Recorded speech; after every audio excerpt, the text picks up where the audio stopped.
Great. Hi, everyone. I'm not really used to doing this kind of thing without a moderator, but we've had a conversation before coming out here, and we thought it would be good to sort of give each other 10 minutes each to lay out something of a case. We're not going to be too strict with that, but and then hopefully most of the time we can dedicate to just having a chat.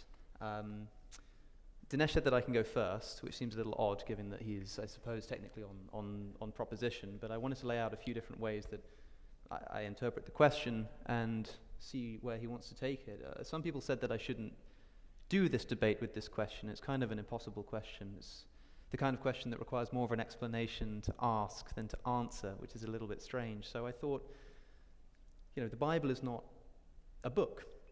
It's a library, and like any good library, it contains an amalgamation of different genres. And so asking if the Bible is true, you might as well ask if the corpus of Shakespeare is true. It sort of betrays a misunderstanding of how people interact with the text. So I thought, will Dinesh argue that the Bible is literally true, historically true, allegorically true, morally true, theologically true, metaphorically true? And I suppose the only thing for it is to sort of try each one on for size.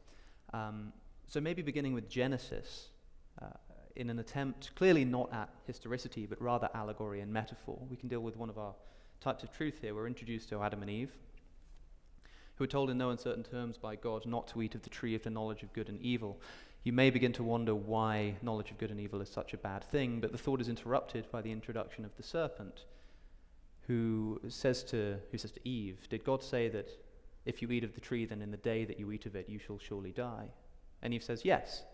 And the serpent says, "Well, that's not going to happen. God just knows that if you eat of it, you'll become like him, knowing good and evil, and he doesn't want that. That's all. You're not going to die." So Eve famously takes the fruit, eats some, gives some to Adam, and what happens? Do they die in the day thereof? Some people say in a metaphorical sense, yes. We'll get to that in a second, but at least on the surface of it, no. What does happen? God tells us himself. He says, "Now the man has become like one of us, knowing good and evil. He must not be allowed to reach out his hand and eat from the tree of life, lest he inherit eternal life." And with this, Adam and Eve are banished from the Garden of Eden. So who's telling the truth here? This story is quite mystifying to me, and I'm not the first to point this out. There's actually an apocryphal gospel discovered near Nag Hammadi in Egypt in the 1940s, dated to around the 2nd or 3rd century, called the Testimony of Truth, a gospel that didn't make it into the New Testament, which identifies the serpent, interestingly, who's never called Satan in the text, by the way, identifies the serpent with Jesus. I don't know if I'd go quite that far, but it does seem that the sort of allegorical truth of the story leaves a lot to be desired. I'm told that maybe Adam and Eve died a sort of spiritual death, or mortality entered the world. But then we need to ask why it is that God had to proactively banish them from the Garden of Eden. This isn't some natural result of sin that, mortality entered the world. They're banished. And the implication is that they could have just as easily reached out and eaten from the tree of life, but God didn't want this to happen. So he guards the gates of Eden with a cherubim, with a flaming sword. I find this quite strange, and I'd like to know what Dinesh thinks of it. Moving on quickly, I suppose, to the events of the later Old Testament, skipping over Exodus, we're introduced to another form of truth that I want to potentially engage in, and that's the concept of moral truth. That's another one that I spoke about in the beginning just there, the concept of moral truth. When we look at some of the military conquests of the Old Testament, bear in mind that the Promised Land pledged to Abraham is not an empty plain. Its indigenous inhabitants had to be, shall we say, displaced by a series of military campaigns ordered by God and carried out by his prophets. Thus we have such commands as in Deuteronomy, chapter 20. When you march up to attack a city, make its people an offer of peace. Sounds promising to start with. If they accept and open their gates, all the people in it shall be subject to forced labor and shall work for you. Some peace. If they refuse to make peace and engage you in battle, which, why would they do that on these terms? Lay siege to that city. When the Lord your God delivers it into your hand, put to the sword all the men in it. As for the women, the children, and the livestock, and everything else in the city, they get to go... You may take these as plunder for yourselves, that's right. And you may use the plunder the Lord your God gives you from your enemies. Likewise, in 1 Samuel, we have the destruction of the Amalekites. There's the order, now go attack the Amalekites and totally destroy all that belongs to them. I'm told sometimes that this is actually an exercise in hyperbole. God didn't mean everyone. It continues, do not spare them. Put to death men and women, children and infants, cattle and sheep, camels and donkeys. And if you think that this is hyperbole, consider what happens when Saul does conduct the destruction of the Amalekites as ordered, and decides to leave alive the king as well as some of the best of the livestock. He leaves them alive. For this small act of mercy, God responds by saying to the prophet Samuel, I regret that I have made Saul king because he's turned away from me and has not carried out my instructions. So not even the animals can escape this genocide. So I'd like to ask Dinesh, I suppose, directly, which is it? Is this a morally corrupt series of events, or do I have to dispel with my moral intuition that genocide, including of innocent children, is a bad thing? There's plenty more to talk about in that regard. I don't want to take up too much time. This isn't, of course, to mention the advocacy and explicit instructions around slavery in the Old Testament. Hopefully we can get onto those too, if we want to go down the moral path.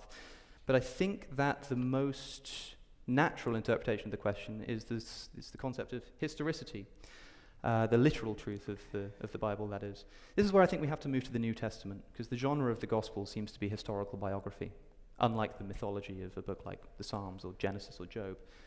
And here there's a lot to talk about. We begin with the birth narratives. There are two birth narratives in the Gospels, in Matthew and Luke. Both give different accounts. Both have a genealogy of Jesus, for example, but the genealogies are different. I'm told this is because one records Mary's genealogy and one records Joseph's. You can do this if you like. It doesn't seem like the most natural reading of the text if you're not already predisposed to synchronize the accounts.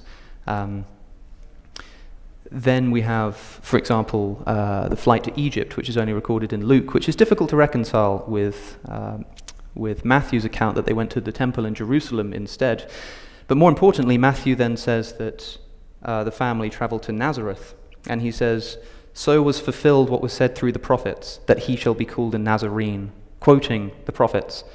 Now you'll notice if you read an online Bible that where the Old Testament prophets are quoted, there's a little footnote telling you what the prophecy is.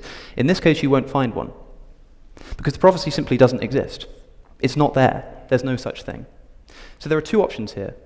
Either Matthew made up this prophecy, or got it wrong, in which case the New Testament is mistaken, or the prophecy does exist, but for some reason fell out of our scriptural tradition and now no longer exists, which makes the accuracy and at least the completeness of the Old Testament suspect. So again, I'd like to ask directly which it is. Finally, I suppose I should mention the contradictions that a lot of people point to in the Gospels. Some of these, I think, are legitimate, some are not. I'll give you some examples very quickly of Gospel contradictions that I do think are real contradictions. First, the date of Jesus' crucifixion. Was it before the Passover, as John states, or was it after the Passover, as the Synoptic Gospels state? Second, Jesus is sending out his disciples to teach. In Mark, he tells them to take nothing with them except a staff. In Matthew and Luke, he says, take nothing with them, including no staff. So do they take a staff or do they not? A pedantic contradiction, but a contradiction nonetheless, and one that's led people like Barnabas, Ahern, to write entire articles on this, and Augustine himself actually distinguished between a literal staff and a metaphorical staff to explain this difference. Anything, I suppose, except considering the possibility of even the most minor of gospel contradictions. Third, Jesus flipping the tables at the temple. A famous story, but did you know that in the Gospel of John, this takes place at the beginning of Jesus' ministry? In the Synoptics, it takes place near the end. So when did that occur?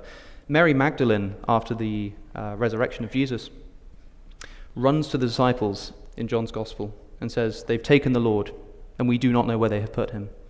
Strange thing for her to say if, as the Gospel of Matthew recounts, she's visited by an angel at the tomb who tells her exactly where Jesus is going, and then she's met by Jesus herself on the way to the disciples to bring them the news. Strange for her to then say that they've taken the Lord and we do not know where they've put him. There's more to say on this.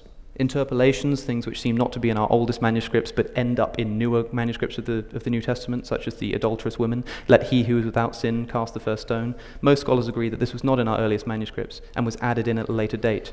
And if we can see that the gospel stories were edited after they were written down, there's no reason to think that they couldn't be edited before they were written down as oral traditions too, as well as the entire ending of Mark 16. There's a longer version and a shorter version, because the longer version simply isn't in our earlier manuscripts. These documents don't seem to have the historical reliability either. So, in conclusion, I've probably spoken for too long here. Are we talking about allegorical truth, moral truth, metaphorical truth, theological truth, historical truth? I suppose what I want to say to Dinesh is take your pick, and I'll probably have something to say about it.